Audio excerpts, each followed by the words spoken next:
இப்போ அடுத்த நம்ம பார்க்கக்கூடியது அமாவாசையில திதியில பிறந்தவங்களுக்கு உண்டான அதிதேவதை.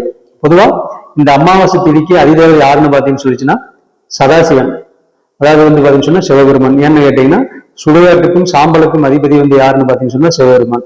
எனவே இந்த திதியில பிறந்தவங்க சதாசிவனுக்கு உண்டான வழிபாடு பண்ணுங்க. உங்களுடைய பித்திருக்களுக்கு, அதாவது அமாவாசை திதி அப்படிங்கிறது உங்களுடைய முன்னோர்களை குறித்து.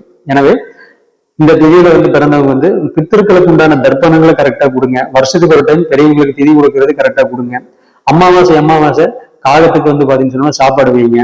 அதே மாதிரி பக்கத்தால பாத்தீங்கன்னு சொன்னோம்னா எல்லா ஏன்னு கேட்டீங்கன்னா எல்லா சுடுகாட்டையும் பாத்தீங்கன்னு சொன்னோம்னா சிவனுடைய அம்சத்தை வச்சிருப்பாங்க. ஏன்னா சிவன் பாத்தீங்கன்னு சொன்னோம்னா சுடுகாட்டு தெய்வம். அதனால பாத்தீங்கன்னு சொன்னோம்னா அந்த தெய்வத்தை அங்க வச்சிருப்பாங்க.